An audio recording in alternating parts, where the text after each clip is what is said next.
અમે વિકાસને વરેલા છીએ. અમારું સૂત્ર છે વિકસિત ગુજરાત. અમે ગુજરાતના છેવાડા ગામ સુધી વિકાસ પહોંચાડ્યો છે. જન જન સુધી પાયાની સુવિધાઓ પહોંચાડી છે.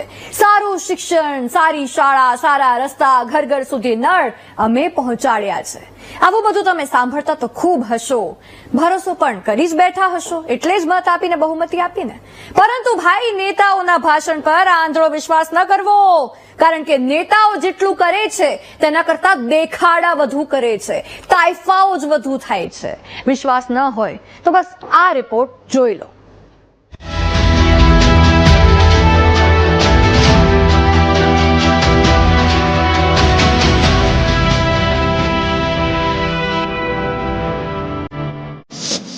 તમે વિકાસને જોયો છે? સરકાર વિકાસની વાતો કરતી હોય તો વિકાસ અહીંયા તો ગોડો થઈ ગયો હોય.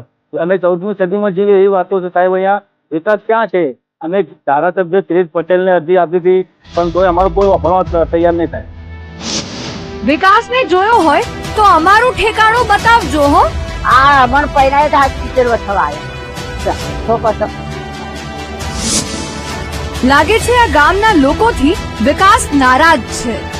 ચૂંટણીમાં તો મોટી મોટી વાતો કરી, વાતો એટલે ના પૂછ્યાની વાત કે અમે આવી જઈશું તો કોઈ તમારે આવશે કે હેલિકોપ્ટર ઉતરશે એવો રોડ.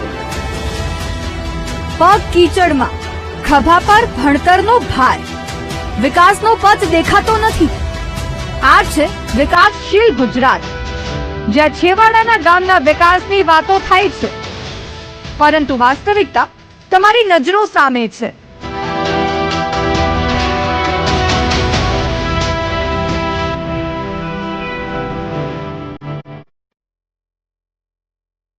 મહેસાણાના વિકસિત ગામ ઐઠોરથી 4 કિલોમીટર દૂર આવેલ બીજળિયાપરા વિસ્તારના છે, જ્યાં 25 વર્ષ પહેલા બાળકો માટે શાળા તો બની, પરંતુ આઝાદીથી આજ દિન સુધી ન તો પાણીની સુવિધા પહોંચી કે ન તો ક્યારે પાકો રસ્તો બન્યો.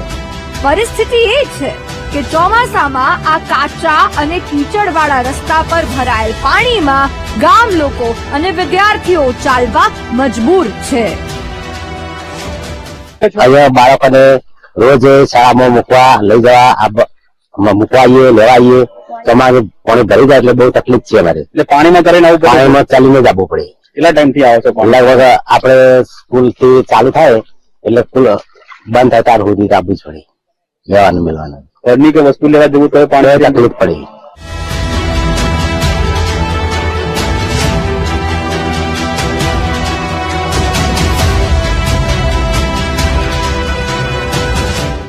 ગામ લોકોને તો વર્ષોથી આ કીચડમાં ચાલવાની જાણે ટેવ પડી ગઈ છે, પરંતુ નાના ભૂલકાઓ પણ આજે આ વિકાસના કીચડવાળા પથ પર ચાલવા મજબૂર છે.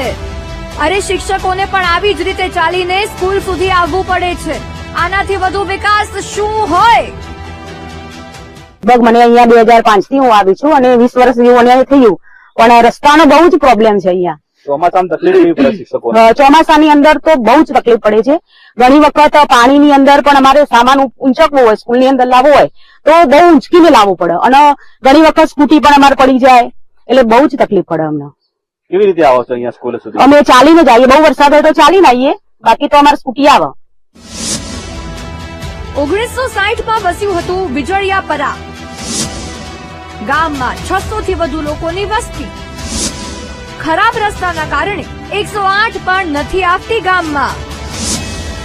ધોરણ 7 પછી દીકરીઓ નથી જતી ભણવા. આવું એટલા માટે કારણ કે 4 કિલોમીટર સુધીનો રસ્તો કાચો છે. ચોમાસાના 4 મહિના ગામ લોકોની હાલત નર્ક સમાન બની જાય છે. ઘણી વખત તો પ્રસૂતાઓ એમ્બ્યુલન્સ સુધી પહોંચી શકતી નથી, કારણ કે બાઇક અને ટ્રેક્ટર માંડ માંડ ત્યાંથી નીકળી શકે છે. તેમાં પણ વરસાદ હોય ત્યારે બાઇક પણ ન ચાલે. હવે આવી સ્થિતિમાં લોકો જીવતા હોય તો તેમની સ્થિતિ નર્ક સમાન જ ગણાય ને. વાતો મોટી મોટી, પણ હકીકત ઘર આંગણે જ ખરાબ છે. સરકારના વિકાસભાઈ લાગે છે બીમાર પડી ગયા છે. ત્યારે જ તો વિકાસનો રસ્તો બીજળિયાપરા સુધી પહોંચ્યો જ નથી. રજૂઆત તો બાપ છોડી જ દો બાપુ. આપણા નાયના 27 વર્ષ ધારાસભ્ય થઈ ગયા, એમના પણ જો અમારી વારંવાર પડી છે. એથી આપણે કોંગ્રેસના ધારાસભ્ય એવા આશાબેન પટેલ પણ જીતી લાયા. આપણે એથી પટલો કર્યો, ભાજપમાં પણ આવ્યા. એથી ખાલી અમારો રોડ જ લાલ લીટીમાં હતો તો તકલીફ સાહેબ પેલા તો રસ્તા બાબતની પૂરેપૂરી તકલીફ છે અમારે. કેટલા સમય તકલીફ છે? આશરે 60-61 વર્ષથી ફૂલ તકલીફ પડે છે. બરાબર. શું સમસ્યા શું છે મેન? સમસ્યા સાહેબ આ રસ્તા માટેની જ મોટી તકલીફ છે. શું દવાખાને લઈ જવા હોય તો કેવી રીતે લઈ જવા? દવાખાના માટે ચાલતા કાં તો પછી ઉચકીને માણસને લઈ જવું પડે.